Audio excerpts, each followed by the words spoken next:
Chapter 3. The third key. Faith.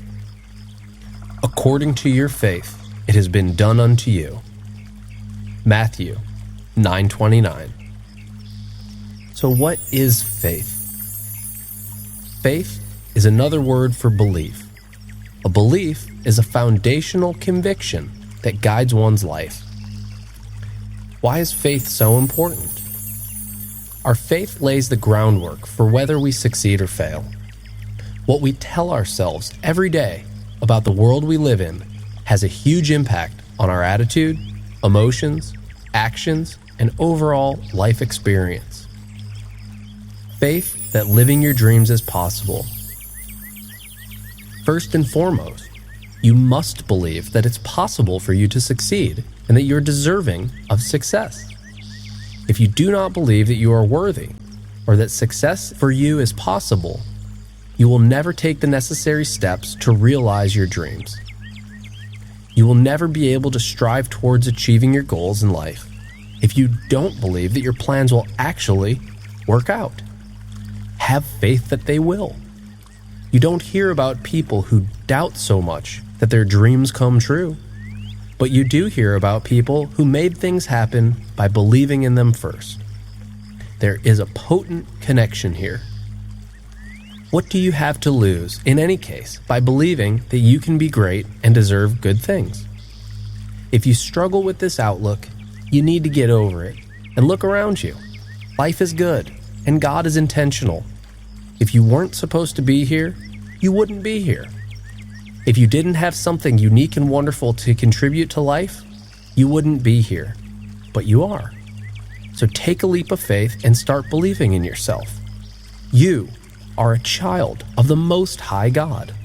The only thing you need to do in life is develop the talents you've already been given and follow the desires of your heart. Have faith and be amazed. Faith in a higher power. Having faith in a higher power is a key component of how you will achieve success. When you believe in a higher power that organizes events and situations, you realize that the weight of the world is not on your shoulders. You realize that your responsibilities are closer to home. You play an important part in the process of your success, and the higher power in the universe will do for you what you cannot do for yourself. You can call this power God, Allah, Jesus, Buddha, the Force, or whatever else feels right to you. The important thing is to understand that there is a higher power, one which has the ability to do any and all things, and which wants to help you succeed. The creator of all that is plays an active role in the universe. The creative power, to which I will be referring as God, is present in all things and in all the spaces between all things. Always remember that God is present in you and everyone and everything around you. You must believe this so that you can ask for what you want in life and believe that you are being heard. Faith in this foundational premise will give you confidence that you can make your dreams come true with God's help. George Shinn, founder and owner of the New Orleans Hornets, was born on a farm in rural North Carolina. He was just 8 years old when his father passed away unexpectedly. He and his mother struggled financially just to get by. George's mother was a woman of faith, and she repeatedly told him as a child that if you've got the will, God's got the power. While he was in his early 30s, George Shinn's business was on the verge of bankruptcy, and things were spiraling downhill for him. It was then that he remembered the power of his mother's words. He decided to call upon God in faith. After that, George went on to accumulate a large financial fortune, get married, have children, and fulfill a lifelong dream of owning a professional sports team. He has been blessed so much that he is able to be a blessing to others. In addition to employing hundreds of people, he gives generously to charity to help his community. In his autobiography titled, "You Gotta Believe," he unabashedly attributes his success to faith in God. Ask Kurt Warner how he won the Super Bowl, and he'll tell you that he did it by the grace of God. If you ask Joel Osteen how his congregation came to be the owner of the Compaq Center, former home of the Houston Rockets, he'll tell you that God blessed him with it. If you ask Nelson Mandela how he was released from prison and became president of South Africa after spending 28 years incarcerated after a life sentence, he will tell you that a higher power wanted to see that day come to be. Learn to see God in everyone and everything. A man once fell off a boat in the middle of the ocean. He was a man of great faith, so when he realized what had happened to him, he had no fear, just confidence that God would save him. After just a few minutes, a boat came by and saw the man. The crewman on the deck shouted to him, "Grab the life preserver, we'll save you." The man replied, "That's all right. God will save me. Thanks anyway." The crew shook their heads and proceeded on their way. An hour or so later, another boat passed by and offered assistance. Again, the man said the same thing. A third boat came by, and you can guess his reply.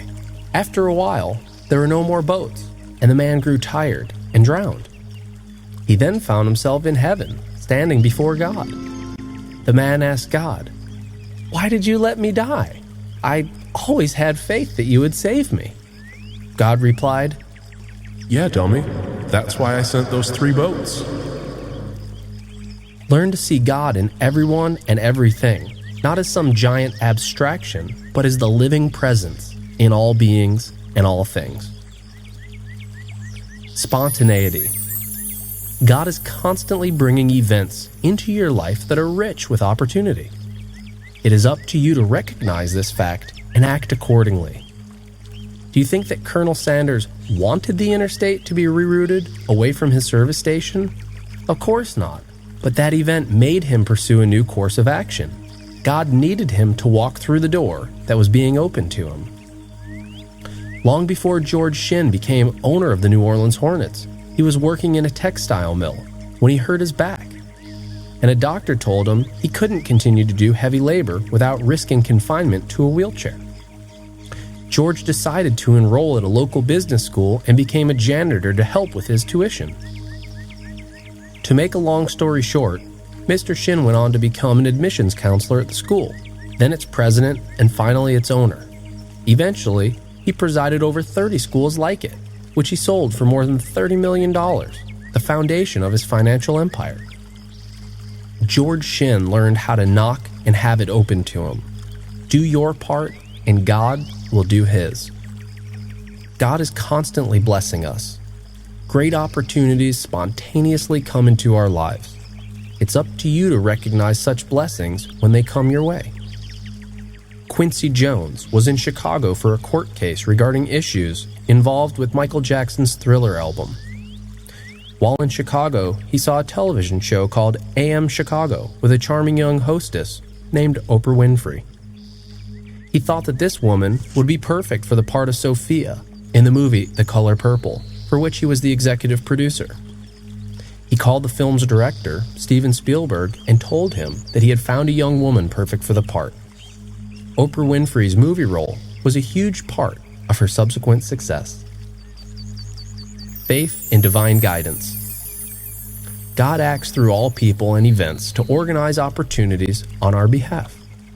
Faith in this truth keeps your eyes open to the possibilities presented around you. The first inventions that Thomas Edison ever patented and profited from were advancements he made in telegraphy. Do you know how Edison came to learn about telegraphs? He saved a 3-year-old boy from getting struck by a train while at a station.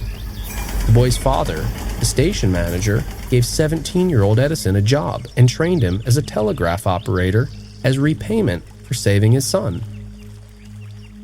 Edison went on to invent the moving picture camera, the phonograph, the copy machine, and the light bulb, in addition to hundreds of other useful things. He produced those later inventions in his Menlo Park, New Jersey laboratory, which he opened with the profits he made from his first innovations with the telegraph. In light of this inspiring story, have faith that a greater destiny awaits you, and be open to what comes your way. Have faith that a higher power is guiding you in the direction of prosperity that benefits others as well as yourself. Faith in abundance. God is abundant with enough to go around for everyone. What you receive, you are not actually competing with anyone else for. While it may seem that way at times, in later chapters, this concept will be explained further. For now, it is enough to realize that God is infinite.